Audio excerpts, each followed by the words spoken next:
Have you ever tried the heavenly combination of a breaded steak in a sandwich?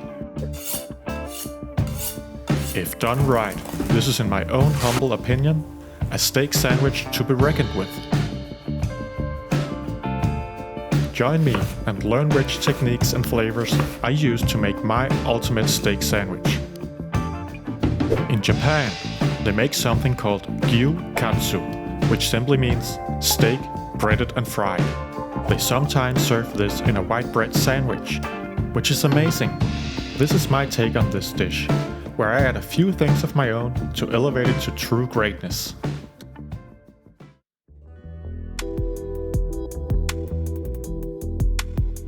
The foundation of any great steak sandwich lies in the beef. Opt for a New York strip steak or any other tender steak tier meat without excessive connective tissue. The strip is ideal for this, as you can remove the cap and have a piece of meat from one single muscle. Trim off the fat cap, and more importantly, the lining of silver skin just under the fat cap, as this will make it impossible to bite through your sandwich later on. Make sure you save the trimmings for next time you make stock, or maybe just a red wine sauce. If you're gonna make this yourself, it's very important that you buy a good piece of meat. It needs to be nice and tender, or else you're not gonna be able to bite through it. But I promise that if you get a nice steak, you won't have any problems at all. If you have the money for it, you can of course go with Japanese Wagyu beef, but less can also do the trick. Now, the breading. For this, I use panko breadcrumbs. They are a bit coarser and more flaky than traditional Western breadcrumbs. And the crisp you get from using these is next level. When breading stuff, it's very important that you make sure to coat your item entirely during each step.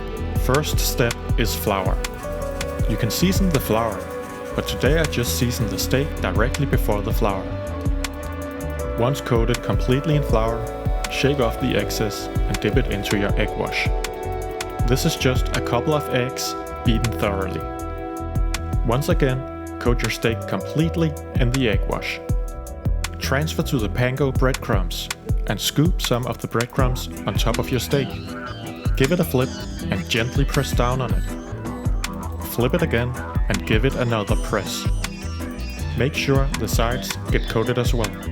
Shake off excess and set aside. While the breading is setting up, let's look at another important part of any sandwich, the bread. You can use any bread you like, but I chose some fluffy white bread, because that's what they would do in Japan. And to be honest, sometimes you just have to go all in. You won't miss any texture because of the crispy gyukatsu.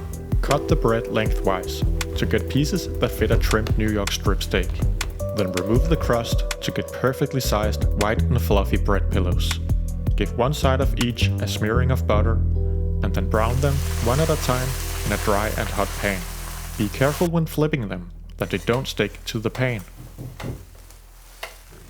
And now, to cooking the steak. You can shallow fry this, but you'll get the best results if you deep fry it.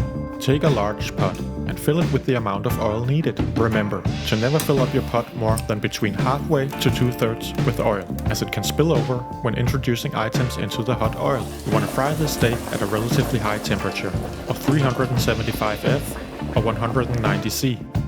With the thickness of this steak, it will only take around a minute to cook. More precisely, this one got 1 minute and 15 seconds. At this temperature, it coincides pretty well with the crust getting the perfect golden color you want. My steak is a little over a ½ inch when the fat cap is removed, or around 1½ centimeters. During cooking, flip the steak around the halfway point.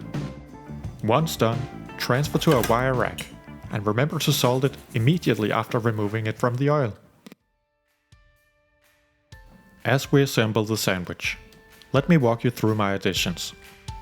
First is mayo, but add some truffle paste to take it to the next level. Believe me, it's worth it. But you can of course also go with plain mayo. Next is onions browned in soy sauce. Give some onions a rough chop and give them a quick sauté in a pan. Then add equal parts water and soy sauce to cover them. Then add brown sugar and cayenne pepper for some heat. Reduce until thick. This is my favorite way to brown onions. It becomes almost like a thick spicy onion jam, and the deep flavors from the soy and brown sugar makes it insanely deep in flavor with intense umami. These onions also go well with the truffle mayo, and you can also try them out in a burger. Then I add some pickles. I've gone and pickled my own by slicing up some baby cucumbers. Then in a pan, add equal amounts of sugar, vinegar and water and bring to a boil. Add the cucumbers and take them off the heat. Let them sit in the pan. This way you will have pickled cucumbers in a few hours. Now add a handful of leaves of romaine lettuce. Together with the pickles, these lift up the flavor profile and add some freshness to counter the onions and mayo. The leaves also protect the crust of the steak so it doesn't get soggy. Place your now well-rested steak on top of the salad. Then give the top layer of bread a smear with the truffle mayo and place on top. And there you have it. Now all we have to do is to cut into it. Thank you very much for watching my video, and I sincerely hope you enjoyed it. If so, don't forget to like and subscribe. Please give this recipe a go, and feel free to comment if you have something on your mind you would like me to cover in a future video. Take care.